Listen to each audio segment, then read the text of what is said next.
আল্লাহ রাসূলকে জিজ্ঞাসা করা হলো যে আজান দেন, এই আজানের সওয়াব কত? তাহলে যেই বান্দা বান্দি আজান শোনার পরে আজানের জবাব দিবে, তাহলে জবাব দেওয়ার কি গুরুত্ব।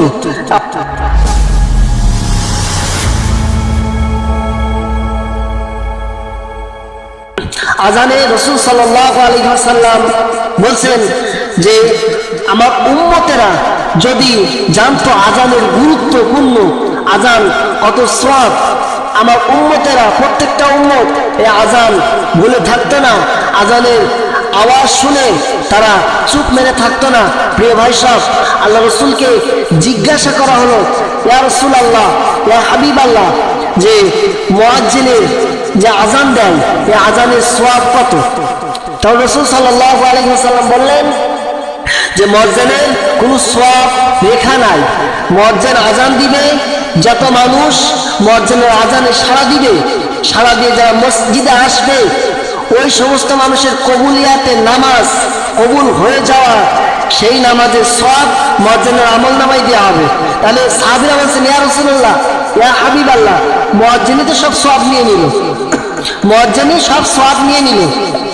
দেখেন আল্লাহ রাসূল তারপরে হাদিসে বলছেন যে আমার সাহাবীরা, যে মুয়াজ্জিন সব সওয়াব নিয়ে নিচ্ছে, এতে কোনো দুঃখ করার কোনো কারণ নাই। এর উপরেও পাল্টা জবাব আল্লাহ রাব্বুল আলামিন আমার কাছে দিয়েছে, পাল্টা মেসেজ আমাকে দিয়েছে যে সাহাবীরা অনেক সময় মন খারাপ করতে পারে যে একটা মসজিদে একটা মুয়াজ্জিনই তো নিয়োগ হয়, একটা মুয়াজ্জিনই তো দায়িত্ব পালন করে, আর একটা মুয়াজ্জিন যদি সমস্ত সওয়াব নিয়ে নেয়, তাহলে আর মুসল্লি কি করছে? যে ভাই সাহেব, আল্লাহ রাসূল বলছেন যে ওই আজানের উত্তর দিতে হবে, আজানের উত্তর দিতে হবে, কিন্তু দুইটি জায়গা ব্যতীত, দুইটি জায়গা ব্যতীত আজান মুয়াজ্জিন যা বলবে তাই তোমাকে বলতে হবে। দুইটি জায়গা ব্যতীত, যেমন মুয়াজ্জিন যখন বলে হাইয়া আলাস সালাহ, হাইয়া আলাল ফালাহ, হাইয়া আলাস সালাহ বলবে, সেখানে বলতে হবে লা হাওলা ওয়ালা কুওয়াতা ইল্লা বিল্লাহ। তবে হাইয়া আলাল ফালাহ যখন বলবে, যখন বলবে লা হাওলা ওয়ালা কুওয়াতা ইল্লা বিল্লাহ, এই দুইটি জায়গা ব্যতীত মুয়াজ্জিন যা যা বলবে তাই তাই যদি বলে, তা বলছেন আল্লাহ রাসূল বলছেন মুয়াজ্জিন আজান দেওয়া যে সওয়াব পাইল, ওই সমপরিমাণ সওয়াব তার আমলনামায় দিয়ে দেবে আল্লাহ রাব্বুল আলামিন। তাহলে যেই বান্দা বান্দি আজান শোনার পরে আজানের জবাব দিবে, তাহলে জবাব দেওয়ার কি গুরুত্ব।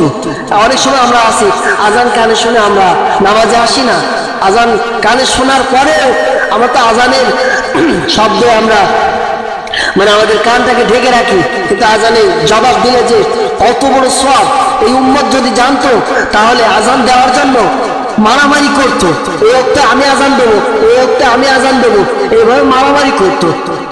প্রিয় ভাই সাহেব, সব আমল কিন্তু আল্লাহ রাব্বুল আলামিন ওপেন করেন নাই, কিছু কিছু আমল আল্লাহ রাব্বুল আলামিন নিজের জিম্মায় রেখে দিয়েছেন। যেমন কাল কিয়ামতের ময়দানে মুয়াজ্জিনের বৈশিষ্ট্য হলো, কাল কিয়ামতের ময়দানে আল্লাহ রাব্বুল আলামিন তার ঘাড়টাকে, তার গলাটাকে এত উঁচু করবেন, সম্মানের ক্ষেত্রে সবার উপরে মুয়াজ্জিনের গলা থাকবে, কোনো ইমামের কথা বলা হয় না। দেন অধিকাংশ সময় ইমামের কথা কিন্তু আল্লাহ রাসূল বলে নাই, মুয়াজ্জিনদের কথা আল্লাহ রাসূল বলছেন। তাহলে আমরা কন্টিনিউ চালু করব, যখন মুয়াজ্জিন আজান দিবে মসজিদের মিনার থেকে আমরা আজানের জবাব দেওয়ার জন্য চেষ্টা করব, দুইটি জায়গা ব্যতীত, হাইয়া আলাস সালাহ, হাইয়া আলাল ফালাহ, এই দুইটি জায়গায় লা হাওলা ওয়ালা কুওয়াতা ইল্লা বিল্লাহ এটা পড়বেন।